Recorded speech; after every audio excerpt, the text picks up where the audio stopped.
He was a man who owned the horizon, a rich cowboy whose name was etched in every deed and title for miles. But on that day, the only thing that mattered was what he found tied to his fence: a young black girl, a crude sign hanging from her neck, and a message that screamed across the decades. A message meant only for him. Before we get into this tale, let us know in the comments, where are you watching from? And subscribe if you want more content like this one. The sun was a merciless hammer over the plains, beating down on the dust and the dry grass, bleaching the world into shades of bone and beige. Elias Thorne felt the heat on the back of his neck, a familiar weight he'd carried for 70 years. He rode the fence line as he did every morning, a ritual carved into the bedrock of his life. His horse, a powerful gray, moved with a steady, unhurried gait, its hooves kicking up small puffs of earth that vanished into the immense, indifferent air. This land was his kingdom, a sprawling empire of cattle and dust purchased with a lifetime of ruthless ambition. He knew every dip in the terrain, every gnarled oak, every post in the miles of barbed wire that declared to the world, "This is mine." But today something was wrong. A shape, small and dark, slumped against a post a quarter-mile ahead. It was a stain on the clean line of his property, an anomaly in the rigid order of his world. He narrowed his eyes, the deep-set lines around them tightening.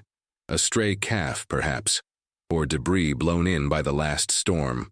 He urged his horse forward, the steady rhythm of the hooves quickening almost imperceptibly. The closer he got, the more the shape resolved itself, and a cold dread, heavy and ancient, began to seep into his bones, colder than any winter morning. It was not a calf. It was a child, a young black girl, her arms bound to the weathered wood of the fence post with coarse rope. Her head was bowed, a curtain of braided hair hiding her face. She was so still he thought for a heart-stopping moment that she was already gone. Then he saw the slight tremor in her shoulders, the shallow, ragged rhythm of her breathing. Tied around her neck, hanging over her small chest like a grotesque pendant, was a piece of cardboard. On it, scrawled in what looked like charcoal, were 5 words. They were not for the world. They were not for the law. They were for him. A key turning a lock deep in the vault of his soul. "White man don't forgive." The wind whispered through the barbs on the wire, a low, mournful sound. The world shrank, the vast plains and the endless sky collapsing into this one terrible point in space and time. The sun, the horse, his own name, it all fell away. There was only the girl, the rope, and the sign. It wasn't a crime scene. It was a summons, a verdict delivered 3 decades late. He swung a leg over his horse, his joints aching with a sudden profound weariness. His boots crunched on the dry earth, each step an echo of a footstep he'd taken long ago, on a path that had led directly, inexorably, to this very moment. He reached the girl, his shadow falling over her. She flinched, a small, convulsive movement, but did not look up. He saw the raw, red chafe marks on her wrists where the rope bit into her skin. He looked at the sign, at the crudely formed letters, and felt not rage, not pity, but the suffocating finality of a debt coming due. His hands, usually so steady whether holding reins or a rifle, trembled as he reached for the knot. The rope was coarse, agricultural grade, tied with a grim functionality. He worked at the fibers, his thick fingers clumsy against the tight bind. The girl remained utterly still, her silence a wall he could not penetrate. It was a different kind of silence than the one he cultivated in his own life, the silence of power and solitude. Hers was the silence of terror, a retreat so deep within herself that the outside world had ceased to exist. He finally pulled the knot free, the rope falling away. He moved to untie her other wrist, and she flinched again, a whimper escaping her lips, the first sound she'd made. It was small, thin, like a bird with a broken wing. "I'm not gonna hurt you," he said. The words felt foreign in his mouth, brittle and useless. He was a man of commands, of terse negotiations and final verdicts, not of comfort. His voice was rust. He undid the second rope, and her arms fell limply to her sides. He reached for the sign, his fingers hesitating for a fraction of a second before lifting the cardboard over her head. He held it in his hand, this flimsy piece of trash that carried the weight of a lifetime. He folded it carefully, methodically, and tucked it into the inner pocket of his coat, a piece of evidence against himself. He looked at the girl, truly looked at her, for the first time. She couldn't have been more than 10, maybe 11. Her dress was torn, her face smudged with dirt and tears. She still wouldn't meet his eyes. "Can you stand?" he asked. She gave a small, jerky nod. He offered a hand, but she recoiled, scrambling back against the post. The rejection was a physical blow. He withdrew his hand, clenching it into a fist at his side. He saw himself for a moment as she must see him, a large old man smelling of leather and dust, a giant looming over her in the unforgiving sun. He turned away, walking back to his horse. He couldn't force her. He could only wait. After a long moment, he heard the scuff of a shoe on the dirt behind him. He turned his head slightly. She had pushed herself to her feet and was standing, swaying slightly, her gaze fixed on the ground. He led his horse closer to her, his movements slow, deliberate. "I'll take you to my house," he said. It wasn't a question. "You'll be safe there." The word safe was a lie. His house was the last safe place for her to be. It was the lion's den. He lifted her, her body shockingly light, and settled her in front of him on the saddle. She was rigid, her small frame a knot of tension. He clicked his tongue, and the horse began the slow walk back, away from the fence line that was no longer just a boundary of property, but the border of his past and present. The ride was silent. The sun beat down. The only sound was the rhythmic plodding of hooves and the creak of saddle leather. He could feel her trembling, the shudders running through her body into his. He was holding a ghost, a consequence. He looked out over the vast, empty expanse of his land, a kingdom he had built on a foundation of sand, and for the first time in his life, he felt like a trespasser. The house was a fortress of stone and dark wood, a monument to wealth and isolation set against the stark landscape. It was too large, filled with rooms that echoed with the silence of disuse. He carried the girl through the massive front doors into a grand entryway where the air was cool and still. The sudden shift from the glaring sun to the dim interior felt like stepping from one world into another. He set her down on the polished flagstone floor. She stood there, a small lost figure dwarfed by the high ceilings and the imposing staircase that swept upwards into shadow. Her eyes, wide and dark, finally lifted from the floor, darting around the space, taking in the mounted heads of long-dead animals on the walls, the heavy masculine furniture, the sheer, oppressive scale of it all. This was not a home. It was a mausoleum. He didn't know what to do with her. He had staff, a cook and a housekeeper who came in on weekdays, but they were gone for the day, and he was glad for it. He couldn't bear their questions, their curious, judgmental eyes. This was his burden alone. "There's a room," he said, his voice echoing slightly in the hall. "Upstairs. You can rest." He led the way, his boots loud on the stairs. She followed several paces behind, her worn shoes making no sound at all. He opened the door to a guest room. It was immaculate, impersonal. The bed was perfectly made with a heavy damask coverlet. The furniture was dark, ornate, and covered in a thin layer of dust that the housekeeper's cloth never quite seemed to vanquish. A layer of time. He gestured vaguely into the room. "The bathroom is through there. There are towels." He waited for a response, a nod, anything. She just stood in the doorway, clutching her own arms, looking at the lavish bed as if it were a trap. He felt a surge of helpless frustration. He was a man who solved problems with money, with leverage, with force. He had no tools for this. He couldn't command her to be unafraid. He couldn't buy her trust. He left her there, pulling the door partially closed, and went downstairs to his study. The room was his sanctuary, paneled in dark mahogany, lined with books he never read, the air thick with the scent of old leather and whiskey. He poured himself a glass, the amber liquid catching the light from the window. He downed it in one swallow, the burn in his throat a welcome distraction, but it didn't work. The image of the girl was seared onto the back of his eyelids. He pulled the folded piece of cardboard from his coat and smoothed it out on the polished surface of his desk. "White man, don't forgive." The crude letters mocked him. This wasn't a random act of cruelty by some local thugs. It was precise. It was surgical. The fence post she was tied to wasn't just any post.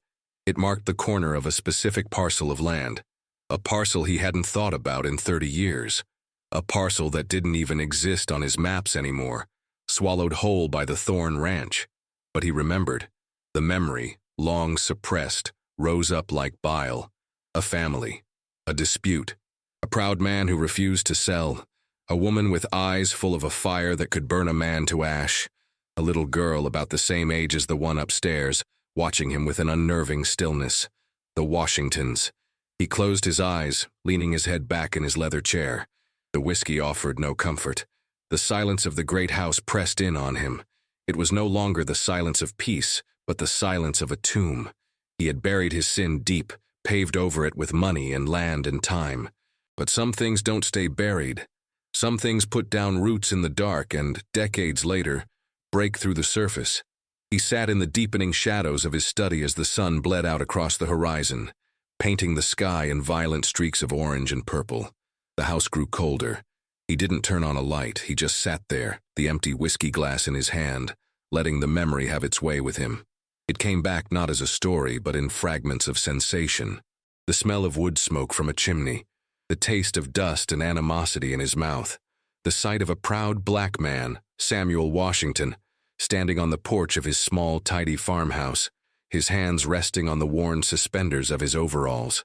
Samuel wasn't a sharecropper. He owned his land, 160 acres of the best bottomland in the county, passed down from his father who'd bought it after the war. It had a creek. It had rich soil. And it sat right in the middle of the empire Elias Thorne was trying to build. He was 35 then, lean and hungry, with a fire in his belly and ice in his veins. He'd made Samuel an offer, a generous one by any standard. Samuel had refused, not with anger, but with a quiet, unshakable dignity. "This land is my family's story, Mr. Thorne," he'd said, his voice calm and deep. "It's not for sale." Elias hadn't understood.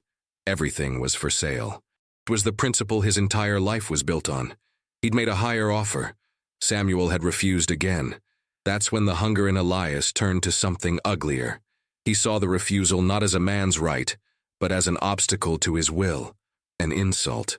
So he had stopped playing fair. He used the town, its casual, systemic bigotry as a weapon. He found an old, ambiguous survey from the 1880s and hired a slick lawyer to challenge the Washingtons' property line. He leaned on the suppliers in town, and suddenly they wouldn't extend credit to Samuel for seed and equipment. He had the county commissioner, a man in his debt, reevaluate the property for taxes at an exorbitant punitive rate. He choked him slowly, methodically, using the law and the social order as his cudgel. The memory that cut the deepest was the final day, the foreclosure auction on the courthouse steps. Elias was the only bidder. He bought the land for a fraction of its worth. He saw Samuel and his wife Eleanor standing across the square. Samuel looked defeated, aged 10 years in as many months. But Eleanor, she just watched him. She didn't cry or shout. She stared at him with a gaze so full of cold, clear-eyed contempt that it felt like a physical weight. Her eyes made a promise that this act, this theft, would be recorded in a ledger beyond laws and deeds. And beside her stood their daughter, Grace, a small girl with her mother's eyes. She held her father's hand, and she too just watched Elias. He had told himself it was business, progress, that he was building something bigger, more important than one family's little farm. He had walled off the guilt, brick by brick, year by year, until it was just a faint echo in a sealed room. But now, with a child who looked so much like Grace sleeping, or not sleeping, in his guest room upstairs, the walls had come down. The echo was a roar. He understood the sign now. It wasn't about forgiveness. How could they forgive what he had never asked for forgiveness for? He had never acknowledged the sin. He had simply taken what he wanted and moved on. The sign was a statement of fact, a law of nature. Some debts are never canceled. They are passed down from mother to daughter, an inheritance of pain. And some men, no matter how rich, no matter how powerful, die in arrears. The next morning, the sun rose on a world that felt fundamentally altered.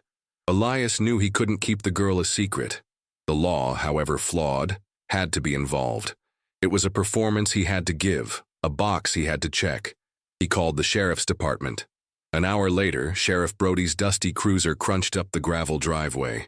Brody was a man softened by decades of small-town authority. his uniform stretched tight over a comfortable gut. He carried himself with the easy confidence of someone who knew which rules to enforce and which to ignore, to keep the peace. He stepped out of his car and surveyed the grand house with a familiar mixture of envy and deference. "Elias," he said, his tone amiable. "Hope you're not calling me out here for another one of your prize bulls getting stuck in a ditch." Elias didn't smile. He led Brody inside, the sheriff's easygoing demeanor faltering slightly in the face of Elias's grim silence. He took him upstairs and pointed to the closed door of the guest room. "There's a girl in there," Elias said, his voice flat.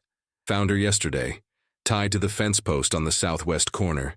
Your corner, Brody." Brody's eyes narrowed slightly at the mention of the specific location, but his face remained a mask of professional concern. "Tied up? Let's see her." Elias pushed the door open. Sarah was huddled on a chair by the window, as far from the bed as possible. She looked up when the men entered, her eyes wide with fear, and then she shrank in on herself, making herself smaller. Brody took in the scene, the terrified child, the opulent room, the formidable presence of Elias Thorne. He was a man who could smell trouble, and this reeked of it. "Well now, little lady," Brody began, his voice a poor attempt at gentleness. "What's your name? Who did this to you?" Sarah remained silent, her gaze fixed on a point on the floor. Brody's patience, thin to begin with, began to fray. He shot a look at Elias. "She say anything to you?" "No." Brody sighed, a put-upon sound. He walked a little closer to the girl.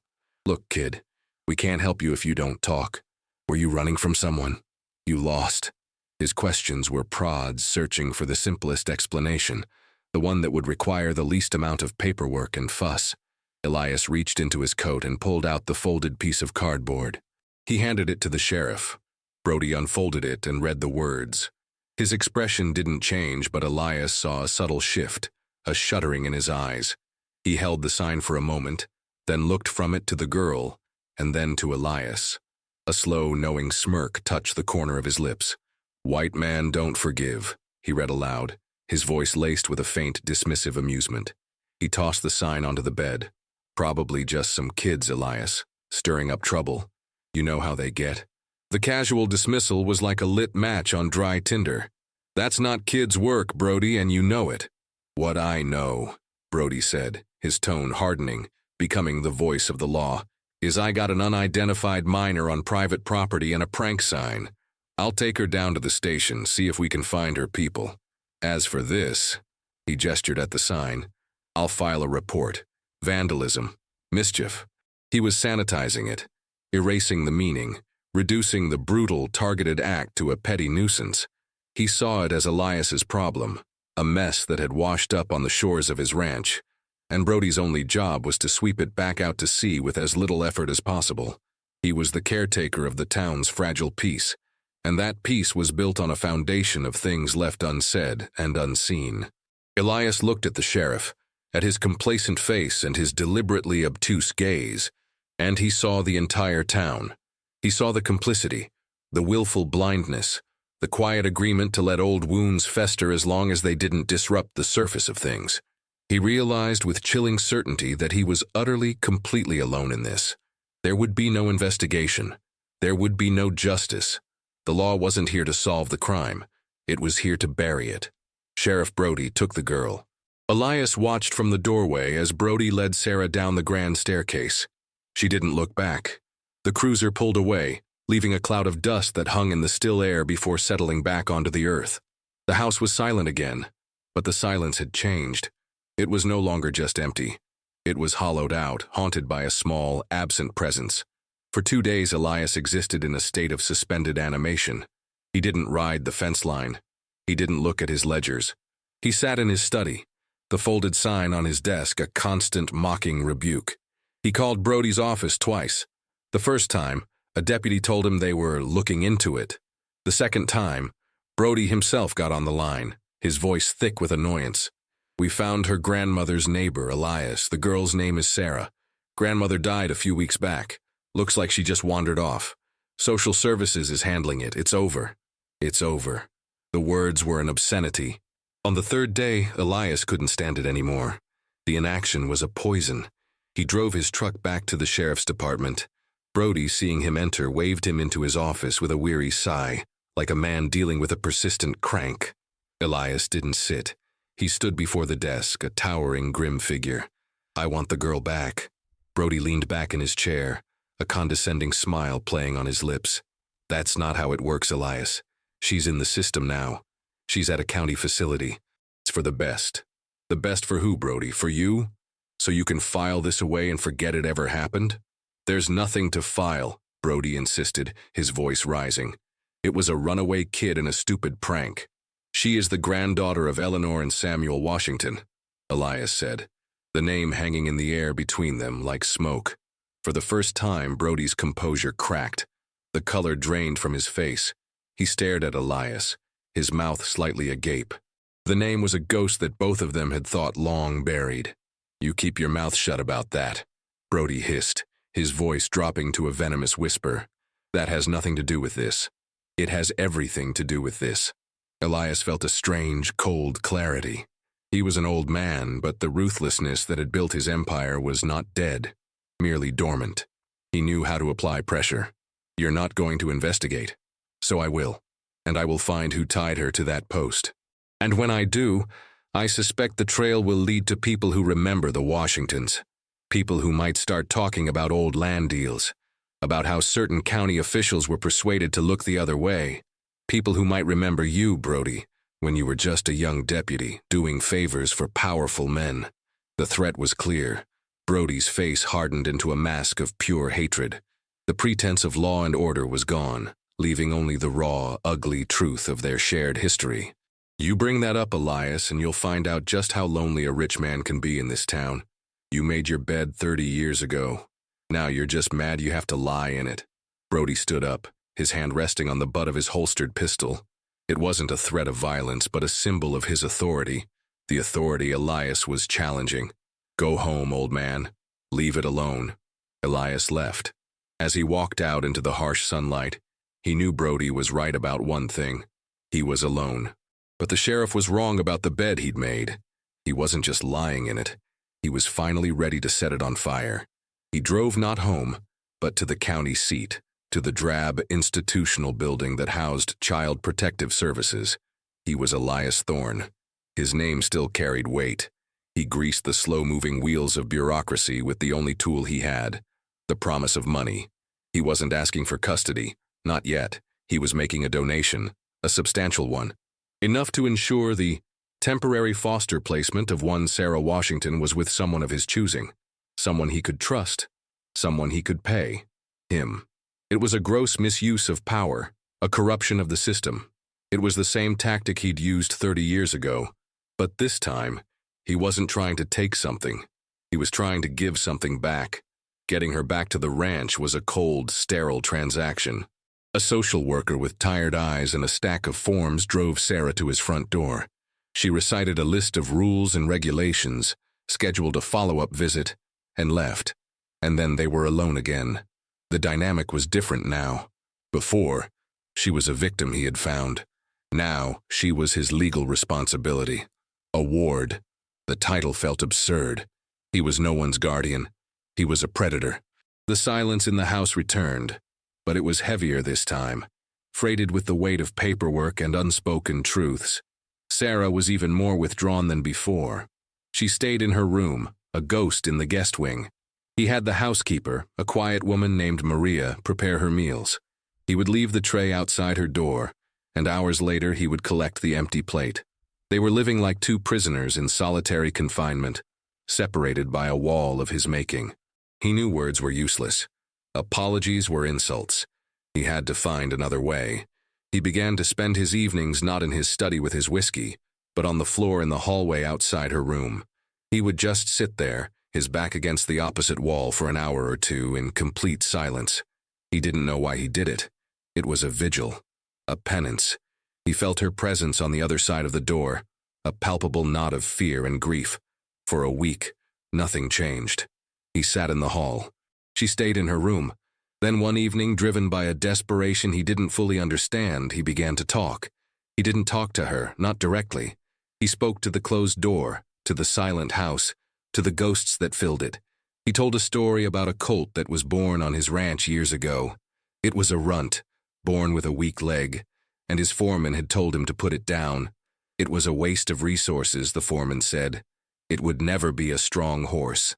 He told me to be practical, Elias said, his voice low and raspy in the quiet hall. Practicality is a kind of blindness. It sees the cost of things, but not the value. He described how he had ignored the advice, how he had set the colt's leg himself, splinting it with wood and leather, how he had spent weeks in the barn, sleeping in the hay, getting up every few hours to feed the foal from a bottle. He talked about the other horses, the strong, perfect ones, who ignored the foal, shunning it. He spoke of the sheer, stubborn will it took to keep the small creature alive against all odds, against all logic. It never became a great ranch horse, Elias admitted, his voice trailing off. The leg was never perfect. It always had a limp. But it lived. It ran. It learned to carry its own weight. He fell silent. The story was over. He felt foolish, a rambling old man talking to a door. He pushed himself to his feet, his old joints protesting, and went to his own room.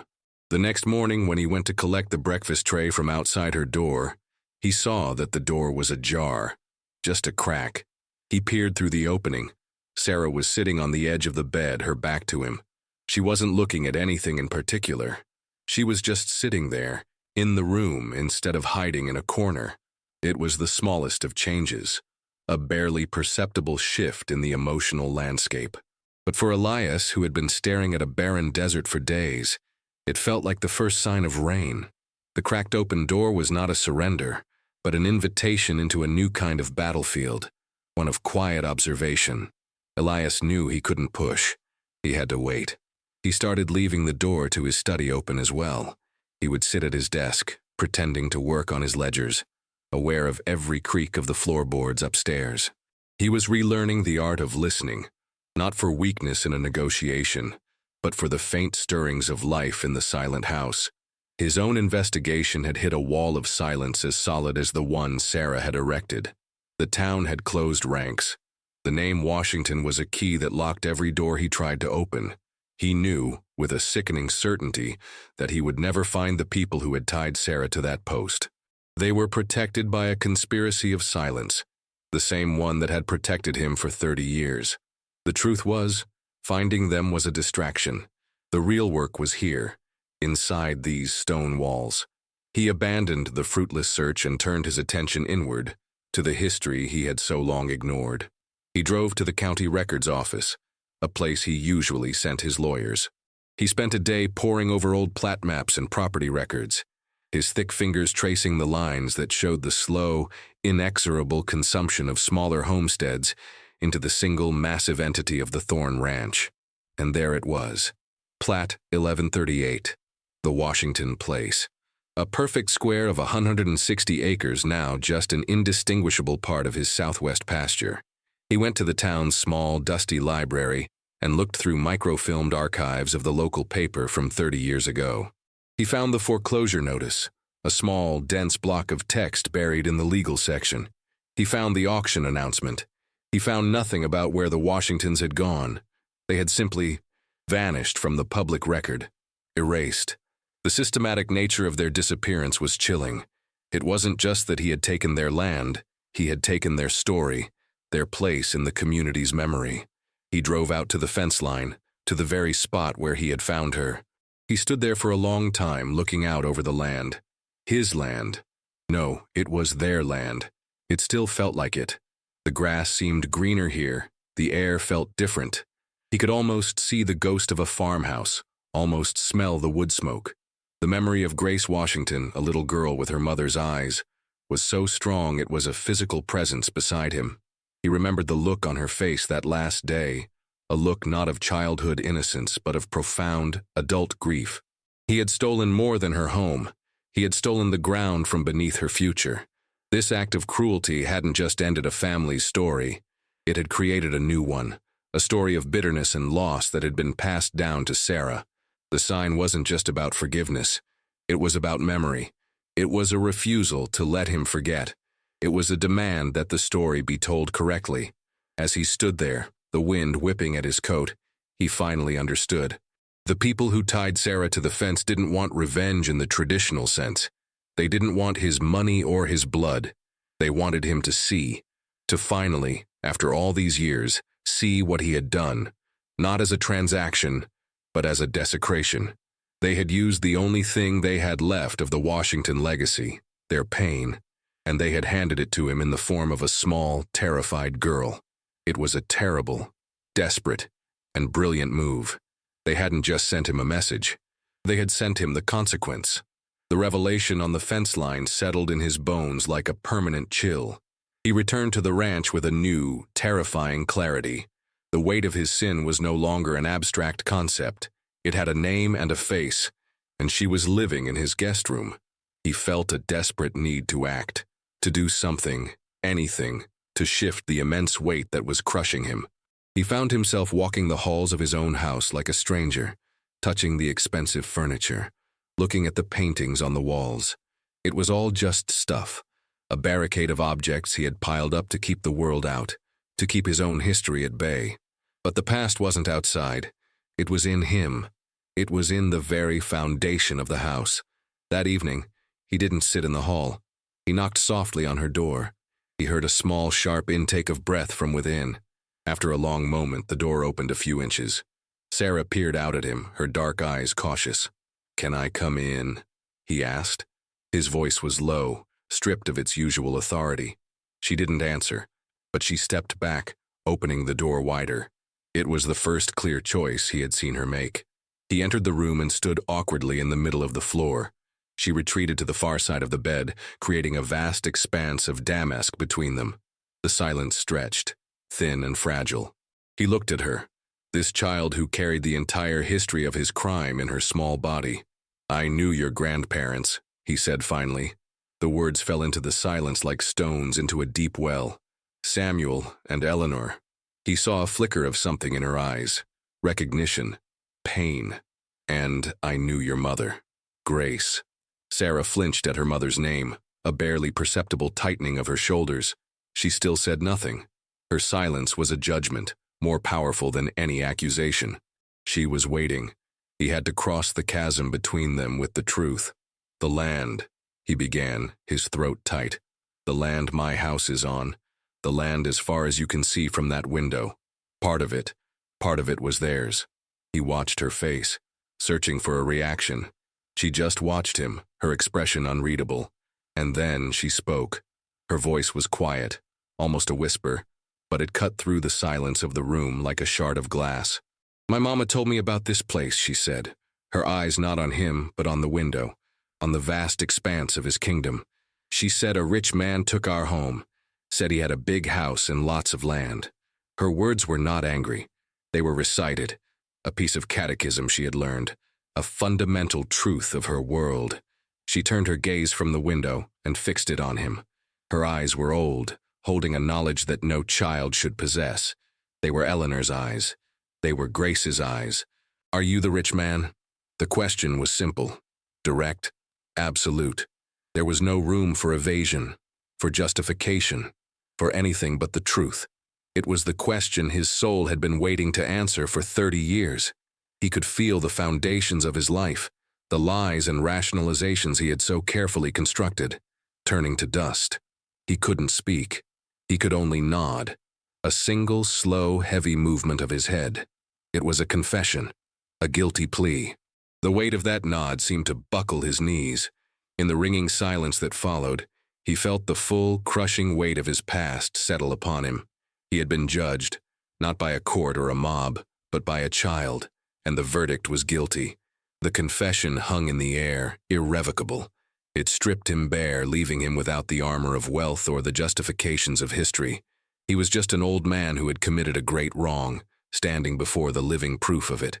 Sarah didn't cry. She didn't shout. She simply absorbed his admission with that same unnerving stillness, as if it were something she had known all along. Her quiet acceptance was more damning than any rage. In that moment, Elias understood that atonement was not a feeling. It was not about assuaging his own guilt. It was an action. It was a debt that required payment, not in words, but in substance. The next morning he rose before dawn. There was a frantic energy in him now, a desperate need to dismantle the monument to his own greed. He didn't call his lawyer in the city. He drove into the small county town and went to the office of a local attorney, a young man named Miller, whose father Elias had known. Miller was surprised to see him, accustomed to dealing with Elias Thorne through intermediaries. Elias didn't waste time with pleasantries. He unrolled a large plat map of his ranch on Miller's desk. "This parcel here," he said, his finger jabbing at the map at the place where Plat 1138 used to be. "And this one, and this one." He traced a block of land 5 times the size of the original Washington farm, a prime section with creek access and fertile soil. "I want to create a trust. The sole beneficiary is to be Sarah Washington. I want this land." He tapped the map again, a sharp, definitive sound. "Put into that trust. Immediately." Miller stared at him, his mouth slightly open. He looked from Elias's hard, determined face to the map. "Mr. Thorne, that's over 800 acres. It's some of your best grazing land. Are you sure?" "I've never been more sure of anything in my life," Elias said, his voice raw. "I want the deed drawn up today. I don't care what it costs." The lawyer, flustered but recognizing the iron will in the old man's eyes, began to pull out forms and make notes.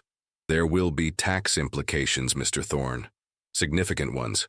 Gift taxes, capital gains to consider when the trust is formed." "I don't care about the taxes," Elias cut him off. "I'm not trying to save money. I'm trying to pay a debt." He spent the entire day in that small, stuffy office, a place he would have considered beneath him only a week ago. He signed papers, wrote checks, and methodically, legally, began to break off a piece of his own empire. With every signature, he felt a strange lightness. It wasn't the lifting of guilt. That, he knew, was a life sentence. It was the shedding of a lie. For 30 years, he had lived the lie that the land was his. Now he was correcting the record. He was seeding the ground, not just on a map, but within himself. It was a terrifying, exhilarating act of self-destruction. He was tearing down the fortress he had spent a lifetime building. When he finally left the lawyer's office late in the afternoon, the sun was low in the sky. He was legally poorer. His assets diminished, his legacy altered forever. But as he drove back toward the ranch, toward the quiet girl waiting in his house, he felt for the first time in decades that he was heading home. He was no longer a king returning to his castle, but a penitent walking toward his confessor, carrying the only offering he could make. He didn't tell her. When he returned to the house, the signed papers tucked away in his coat, he found Sarah in the kitchen with Maria. Maria was showing her how to knead dough, and Sarah's small hands, dusted with flour, were tentatively pressing into the soft, white mass. A faint, hesitant smile touched her lips. It was the first smile he had seen on her face, and it struck him with the force of a physical blow. He stopped in the doorway, unseen, and simply watched. The quiet domesticity of the scene, the smell of yeast and warmth, felt like something from another life. He backed away quietly, not wanting to break the fragile spell. Words were a currency he had devalued. The deed, the trust, the land. Those were the only words that mattered now, and they would speak for themselves when the time was right. For now, there was this small, fragile beginning. In the days that followed, a new routine settled over the house. A quiet orbit formed between the old man and the young girl. He would find her in the stables, stroking the nose of the old horse with the limping leg he had told her about. He would sit on a bale of hay and tell her the horse's name, Whistler, and she would repeat it in a soft voice. She started asking questions, not about the past, not about him, but about the world around her. What was the name of that bird? Why did the creek run faster after it rained?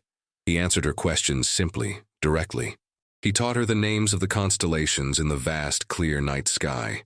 He showed her how to read a compass. He was giving her the land in a different way, teaching her its language, its secrets. The great empty house began to feel less like a tomb and more like a shelter. Her small presence was slowly, imperceptibly, filling the vacant spaces. The future remained a vast, uncharted territory. He knew that the trust he'd created was only a beginning. It could not erase the pain of her mother Grace wherever she was. It could not undo the death of her grandfather, Samuel. The sign, "White man don't forgive," might still be the truest thing ever written. He knew the town would talk. When the land transfer became public record, it would be a scandal, an admission of guilt that would confirm every whispered rumor. They would call him a fool. He didn't care. Their judgment was meaningless. The only judgment that mattered was the quiet, steady gaze of the girl, who now sat across from him at the dinner table. One evening, as dusk settled over the plains, they sat on the wide front porch, watching the sky change color. The silence between them was no longer tense or heavy, but comfortable, companionable. "Will I have to leave here?" she asked, her voice small but clear. He looked out at the horizon, at the rolling hills that were no longer entirely his. He had spent his life acquiring, possessing, holding on. Now he was learning the art of letting go. "This is your home, Sarah," he said, his voice thick with emotion, "for as long as you want it to be." Forgiveness was too much to ask for. It was a grace he hadn't earned and didn't deserve. He might never receive it, not from the community, not from the ghost of Eleanor Washington, not even from himself. But as he sat there, next to this child who was the living embodiment of his past, he felt the faint glimmer of something else. Not forgiveness, but redemption. Not an erasure of the sin, but the beginning of a new story, built upon its ruins. The debt could never be fully repaid, but the cycle could be broken. The hope was not in being forgiven, but in the hard, uncertain, and necessary work of beginning again.